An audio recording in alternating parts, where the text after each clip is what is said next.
Welcome to the University of Nottingham and the Department of Theology and Religious Studies, and you're watching another video in the series Why Study?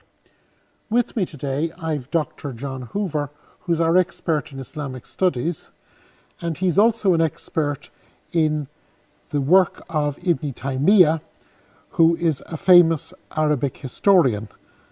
And John, why study Ibn Taymiyyah? Well, Ibn Taymiyyah is well known for many reasons. Let me start with the security reasons. He is quoted as an authority by Osama bin Laden, and that tends to get people's interest immediately. And then he's also famous for having written a large work on Shiism, which is feeding into a lot of Sunni Shia polemics today. He was himself a Sunni. He lived most of his life in Damascus, and there were Shia-Sunni tensions in Damascus at that time. He also wrote the largest refutation of Christianity in the whole Islamic tradition.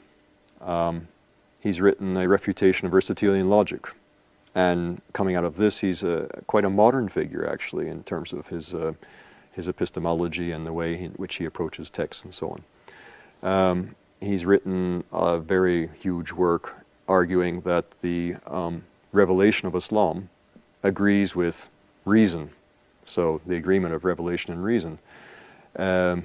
He's talked about Sufism and the spirituality of Islam, and he is well known for his critique of saint worship, shrine worship, or the shrine cult.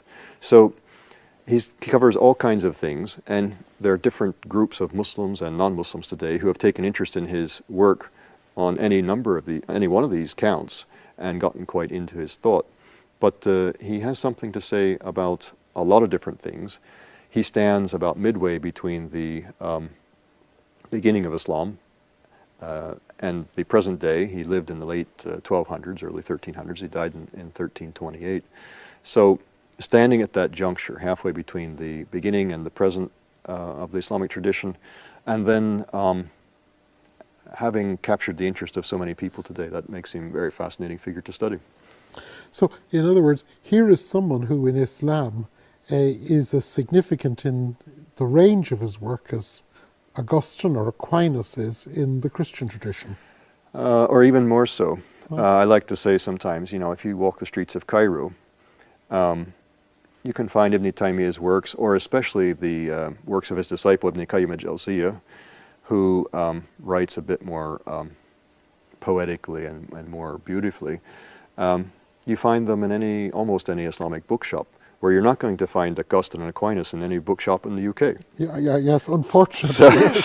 So there's a sense in which Ibn Taymiyyah and Ibn Qayyim al-Jawziyya, his student, are more present in centers like Cairo and. So studying him is not just studying the historical thought in the way that we might study the historical thought of some great thinker in the past. It's actually studying a living force in Islamic understanding today.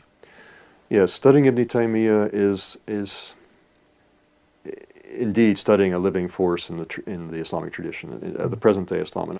To what extent is Ibn Taymiyyah today? We spoke earlier about him being a living force. Mm-hmm. What would you say is the most salient of his thoughts that is active today?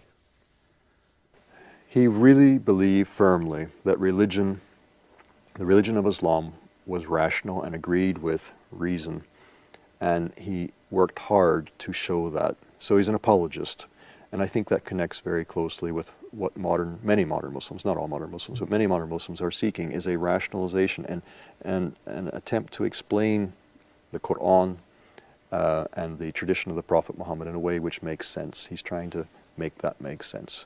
It's reasonable. Okay. We have tried in this short film to introduce the thought of a great thinker.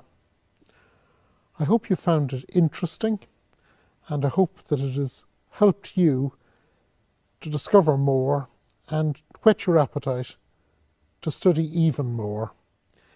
John, it's been great having you. Thank you. Thank you for watching. And from the Department of Theology and Religious Studies here in the University of Nottingham,